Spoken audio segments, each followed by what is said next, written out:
C'est bon, tout va bien. Le PSG ne s'est pas loupé contre l'USP de Cassel en Coupe de France. On va revenir un peu sur cette rencontre sans trop en faire, parce que voilà, c'est un club de R1, 6e division. Il n'y a pas trop d'enseignements à tirer quand même.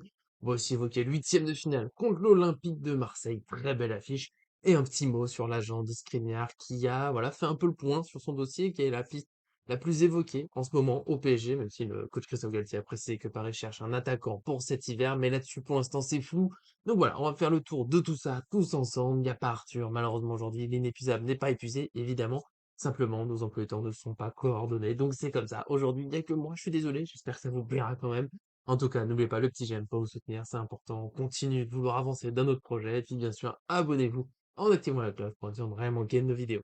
On lance le débrief de ce USPI de Cassel PSG avec, comme d'habitude, le petit commentaire en réponse à notre question posée sur notre site, sur nos réseaux sociaux. Que retenez-vous du match?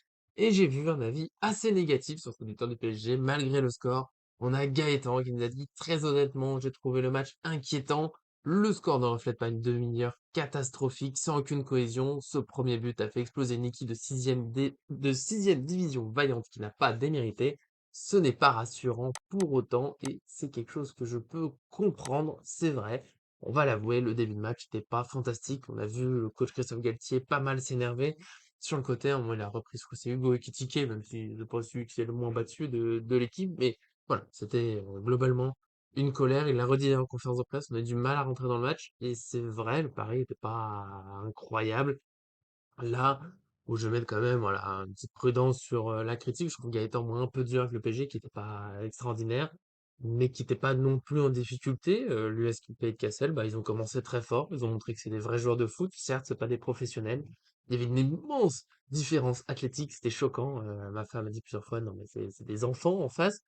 C'est un peu dur. Ils étaient sans doute étaient un peu petits certains, mais on voit clairement, voilà, c'est pas le même travail. Eux, la semaine, ils font autre chose. Bah, les joueurs professionnels, ils font que ça. Ils se préparent physiquement. C'est pas les mêmes épaules, c'est pas les mêmes bras, c'est pas les mêmes jambes. Ça se paye au bout d'un moment, c'est pas non plus la même endurance.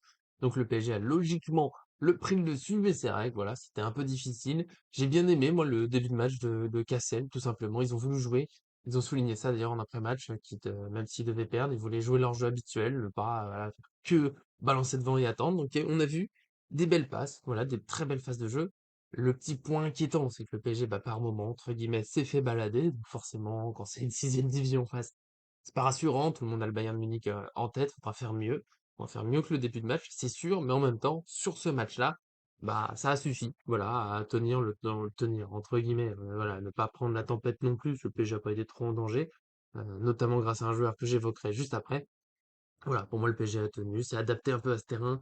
À Bollaert, la pelouse était fatiguée, c'était compliqué. Solaire aussi, je vais en reparler, il a été très en difficulté. Je pense que le terrain l'a pas aidé non plus. Il y a eu des rebonds un peu bizarres, voilà, des choses.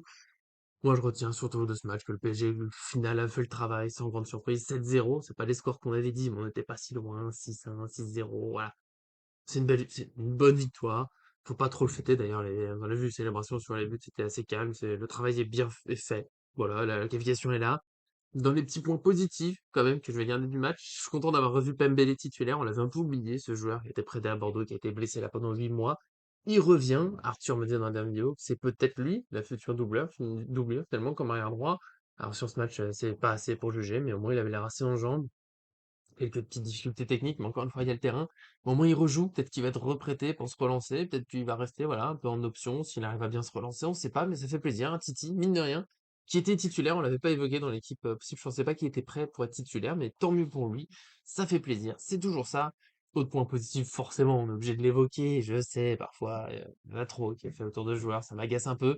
Mais quand même, Kylian Mbappé, 5 buts. Une passe décisive, bah, oui, bravo monsieur, c'est fait.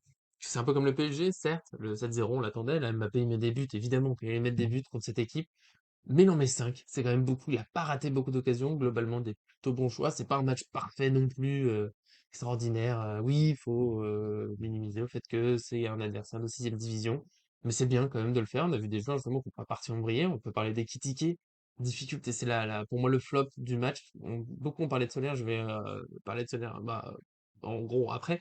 Mais Ekitike, il a pas beaucoup existé. Des erreurs techniques, pas forcément de placement, pas un pressing incroyable. Pour moi, il est passé à côté. C'est un match où il doit marquer des points. Justement, c'est un match où il doit marquer des buts, être décisif. Et il l'est pas. Globalement, les autres autour de lui l'ont été. Je pense que là-dessus, lui, voilà, c'est le petit coup de moins bien après plusieurs matchs intéressants. Bah, là, Ekitike, il a pas réussi à rentrer dedans. Justement, par rapport à Solaire, toujours des difficultés. C'est pas lui que je voulais voir titulaire. On ne voit pas assez dans le jeu. Là, je vais pardonner un peu des loupés techniques sur le terrain qui était quand même très compliqué. Mais voilà, pour moi, on ne le voit pas assez dans le pressing. Voilà, Sanchez, par exemple, fait pas un énorme match, mais je l'ai vu récupérer des ballons, tenter des choses. Vitinha a beaucoup de ballons récupérés, quelques belles tentatives, une belle frappe. Solaire, voilà, c'est le match où, encore une fois, il est un peu inexistant. C'est le Draxler des saisons passées. Il est là, mais il y a un point en plus, c'est qu'il est quand même décisif. Un but, une passe décisive. Voilà, c'est là où je le mets au-dessus d'Ekitike. Il n'y a pas grand-chose dans son match, l'air, mais il arrive encore décisif. Ce qui fait beaucoup au PSG d'ailleurs. Depuis un moment, on voulait des milieux décisifs. Alors on le voit pas assez dans le jeu par rapport à des Verratti ou autres, mais en même temps, décisif relativement régulièrement. Plusieurs buts déjà, des passes décisives. Ça compte. Pour moi, c'est trop dur de dire qu'il sert à rien, parce que bah, les buts, bon là, dans ce match-là, oui, il y avait assez de buts de toute façon, mais il en a mis. Il a mis des buts qui ont permis de gagner des matchs. Voilà, c'est déjà pas mal. On attend plus dans le jeu, évidemment. Il y a aussi Neymar, voilà. Pour moi, petite montée en puissance, petit à petit. Il y a eu plein de choses autour de sa cheville. Galtier a souligné avant le match que bah, il a été soigné, il a fallu du temps. C'était un peu difficile, il a été douloureux, mais c'est comme ça. Il revient, il faut qu'il travaille, il faut qu'il y ait du rythme. C'est pour ça que lui et Mbappé ont joué tout le match. Il leur faut du rythme, il leur faut du temps de jeu ensemble. Donc ils avancent, et au final, bah, un but, deux passes décisives, c'est pas si mal. Il y a sa colère. Je sais que ça énerve encore beaucoup de gens. Il prend un carton jaune, il doit l'éviter. C'est clair, il doit mieux se comporter, il doit apprendre. Ça viendra sans doute jamais. Il a 30 ans, c'est trop tard. Mais en même temps, encore une fois, moi je comprends un peu qu'il s'agace parce qu'il en prend des coups, des accrochages, des coups dans le visage, des coups dans les chevilles. Il s'inquiète peut-être parfois d'être blessé encore sur un tacle. On va encore critiquer ce qu'on vient de vivre. Ces dernières blessures, c'est surtout des tacles. Et les arbitres qui continuent de laisser faire, pour moi, on laisse trop. Voilà, faut donner des cartons, faut que les joueurs fassent attention. Oui, il dribble beaucoup. Oui, il provoque, mais ça pardonne pas tous les coups qu'il prend. Il y a lui qui doit faire mieux. Les arbitres encore doivent mieux protéger les joueurs Neymar et autres, mais Neymar, bon, c'est le plus flagrant. Il se fait toujours critiquer pour sa colère. Et en même temps, qui serait pas agacé? J'en joue des matchs le week-end, j'en vois des joueurs agacés pour deux, trois coups qu'ils prennent, qui sont peut-être, il y a que faute, voire pas faute. Lui, c'est une dizaine par match. Donc voilà, il y a quelques colères, bien sûr, il doit faire plus attention, c'est un carton en trop, il va encore être suspendu bientôt à tous les coups, c'est pas encore le cas, mais ça va venir très vite. C'est agaçant. Il faut mieux. Voilà. Ça serait bien, mais on le changera pas, Neymar. Donc on espère surtout qu'il retrouve du rythme, pour être encore mieux, encore plus précis. Il y a encore deux, trois corrections à faire dans son jeu, mais voilà, je pense qu'il va bien revenir avec Mbappé, Messi, lui qui était au repos. Et dernier point sur ce match, dernier joueur, moi je souligne, c'est Danilo, qui a retrouvé une place en défense, que j'ai trouvé solide, mine de rien. L'USP de Cassel n'a pas été super dangereux, mais il y a eu quelques débuts de situation, d'occasion, passe en profondeur. Il a bien couvert à chaque fois, le bon tacle, le bon timing, voilà. Grâce à lui, en partie, bah, le PSG était très tranquille. Alors, encore une fois, c'est que Cassel, les autres joueurs aussi ont fait des choses, j'ai dit, Vitinha, plusieurs ballons récupérés. Mais Danilo, voilà. Et Nuno Mendes, évidemment, à gauche, ça fait du bien de le retrouver, tout simplement. Voilà. Voilà, c'est évident, mais ça faut le dire. Et Danilo, oui, et en plus, il se permet, voilà, alors oui, l'adversaire, on va le voir, mais une belle passe en profondeur pour Mbappé, très belle passe, bien ajustée, chose qu'on voit très rarement de sa part, ça peut être bien s'il le fait un peu plus, un peu mieux, c'est une arme en plus, c'est une très bonne chose. Donc voilà. Pour moi, sur ce match, c'est globalement tout ce qu'on peut garder. Je vous laisse bien sûr me dire dans les commentaires si vous voyez d'autres éléments plus importants, mais voilà. Pourtant, j'ai beaucoup parlé, mais j'essaie de pas trop en faire sur ce match contre un club de sixième division. Voilà, c'est là où il faut relativiser. Et du coup, on peut se tourner face au prochain tour beaucoup plus difficile. Ce sera l'Olympique de Marseille, troisième de Ligue 1, au Stade Vélodrome le 8 février. Pour ceux qui s'inquiétaient, vous pourrez sans doute tous le voir, ça sera sur France 3, donc très disponible sur Internet et à la télévision. Voilà, très très très grosse affiche. Deux possibles vainqueurs. Il y a à côté aussi un Lorient-Lens. Je pense que beaucoup jouent dans la Coupe de France sur ces deux matchs, parce que pour moi, c'est à peu près les quatre favoris qui restaient. Deux vont sortir. J'espère que ce sera Marseille, évidemment. Le PSG, bien sûr, a les armes pour gagner. Ce sera difficile. Marseille, attention, qui est en train de monter en puissance. Alors, on les a déjà vus faire des belles séries et s'effondrer complètement, physiquement, mentalement. Donc, c'est possible aussi, mais on sait qu'aller là-bas, c'est toujours un combat. Il y aura Neymar, bien sûr, qui devra là-dessus faire beaucoup mieux. Donc, attention au carton rouge. On a déjà pris contre Marseille. C'est un peu trop classique même de le sortir de son match. Donc, attention à ce déplacement. Attention au calendrier du PSG. Là, il y a encore une petite phase, on va dire, tranquille. Reims, Montpellier, Toulouse. Pour moi, c'est trois matchs où voilà, le PSG doit ne pas douter, doit s'imposer assez tranquillement, gérer le match. Mais attention, ça s'enchaîne après. C'est tous les trois quatre jours globalement que le PSG va jouer jusqu'au 8 mars, le retour contre le Bayern Munich. Et je vous ai fait la petite liste avant ça. On a une très belle série de matchs avec voilà, un club qui pour moi sort un petit peu de tout ça. Je vous laisserai deviner qui en commentaire. Pour moi, ils sont un petit peu en dessous, notamment au classement. Mais après, donc c'était Reims, Montpellier, Toulouse. Ça va encore. Et après, c'est Marseille, Monaco, Bayern Munich, Lille, Marseille, Nantes, Bayern Munich. C'est quand même un très bel enchaînement de matchs. J'ai dit avec toujours 3 4 jours, va falloir y aller. Pour moi, c'est relativement une bonne chose parce qu'on a vu des fois le PSG voilà, s'endormir sur des matchs autour de la Ligue des Champions parce qu'il était déjà trop premier, parce qu'il avait la tête avec des champions, parce que l'adversaire faisait pas forcément rêver. Là, voilà, on a des tests. C'est une période charnière dans la saison. Alors, tous les matchs sont importants, les 3 points, certes. Mais là, voilà, c'est des matchs, on va savoir pour de vrai ce que vaut le PSG sur la saison, ce qu'il est capable de faire, est-ce qu'il va gagner les gains. Je pense, s'il s'en sort avec que des victoires, ça sera à peu près plié. Enfin, vous voyez ce que je veux dire? S'il peut aller loin avec des champions, s'il élimine le Bayern, c'est un signe fort. Voilà, faut réussir à gérer tout ça. Donc ça peut être un mois qui nous dit, OK, le PSG est prêt pour faire une très belle saison. Ou alors, non, c'est raté pour cette année, mais au moins ça sera clair. Sinon, on est sur une période, voilà, ça gagne bien, puis après on sait pas trop. On a vu de très belles choses en début de saison, mais oui, mais c'est loin, la Ligue des Champions et tout. Là, au moins ça sera clair. Voilà, ça va enchaîner. Les joueurs doivent être concentrés. Galtier doit passer le test tactique pour plusieurs matchs. Marseille, comment répondre à leur pressing. Le Bayern Munich, évidemment. La gestion de l'effectif, faut réussir à faire tourner, avoir toujours une équipe très compétitive, concerner tout le monde. C'est à lui de montrer qu'il a toutes les réponses. Donc moi, je suis content d'avoir ce très gros mois qui arrive au PSG maintenant de montrer qu'il s'est bien préparé, qu'il a tout ce qu'il faut pour aller au bout d'une très belle saison. Et on va finir cette vidéo. Beaucoup de choses aujourd'hui, ça se mélange forcément. C'est la période mercato.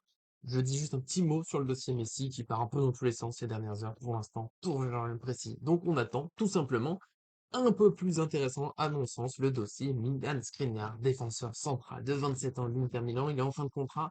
Le PSG le voulait l'été dernier, il l'a pas eu et depuis, voilà, il a refusé ou pas la prolongation de l'Inter, est-ce qu'il est près du PSG? Son agent, enfin, après la parole, il a fait le point. Je vais vous faire en très résumé le message. Oui, Skriniar est en contact avec le PSG, mais pas seulement. Il a refusé la dernière proposition de contrat de l'Inter Milan et pour l'instant, ce sera la position. Ça changera pas tant qu'il n'y aura pas de nouvelle offre. Ça, l'agent a été très clair. L'idée pour l'instant, c'est de partir, mais attention, ils cassent pas complètement l'idée de discuter avec l'Inter Milan. C'est juste que là, aujourd'hui, c'est non. Il n'y a pas encore d'idée d'une nouvelle offre, donc ça reste non. Il pense pas particulièrement partir cet hiver. Il veut aller, voilà, lui, il ira au bout de son contrat s'il le faut, il le souligne. C'est un bon soldat. Il sera à fond avec le club dans lequel il est. Pour l'instant, c'est l'Inter Milan qui va se donner à fond jusqu'au bout de la saison, sauf si un transfert se dessine. Parce qu'il souligne quelquefois dans l'interview que tout ne dépend pas de lui. Par exemple, l'été dernier, c'est l'Inter Milan qui a informé l'agent de la discussion avec le PSG. C'est pas Skriniar qui aurait demandé donc à l'Inter de pouvoir partir. C'est l'Inter qui a dit voilà, nous on discute avec le PSG. S'il y a une offre, s'il y a un accord, il y aura un possible transfert. Donc voilà, il veut pas pousser dehors, il veut pas mettre la pression sur l'Inter. Simplement, voilà, le départ est possible au PSG, mais il souligne brièvement qu'il y a des contacts avec plusieurs clubs. Donc c'est pas que le PSG. Alors qu'on a le sentiment dans le dossier qu'il y avait que Paris, mais bon, il y a d'autres clubs, pas italiens, donc tous à l'étranger. Il n'a pas dit plus, il n'a pas donné d'identité, mais il n'y a pas que Paris dans ce dossier. Attention, donc la petite surprise, départ de l'Inter, mais pas signature au PSG, ce qu'on n'a pas vu ces dernières semaines. Donc beaucoup de choses sont encore possibles. Globalement, Skriniar quand même, surtout sur le départ. Paris a son mot à dire. Paris très bien remporté ce dossier, mais c'est loin d'être fait. On verra après sur les prochaines semaines à quel point on a envie que ça se passe. Ça dépend aussi des détails de son contrat, de quels sont voilà, la prime à la signature, le transfert. On va voir un peu. C'est un dossier à suivre très clairement. Skriniar, ça, c'est sûr. On continuera donc de vous tenir informé. N'oubliez pas, bien sûr, de vous abonner à la chaîne pour rien manquer. Donnez encore une fois votre avis, soit sur le match, sur Skriniar. J'en ai pas fait beaucoup là aujourd'hui. Je vous ai juste fait un tour, voilà, de ce qu'a dit l'agent. Si vous voulez un peu notre avis plus poussé, c'était la dernière vidéo avec Arthur, enfin la dernière vidéo avant le match. Je vous mets ça là, retrouvez la vidéo, le petit carré, vous pourrez cliquer dessus en fin de vidéo, bien sûr. Donc, encore une fois, merci à tous de nous suivre, à très bientôt sur cette chaîne.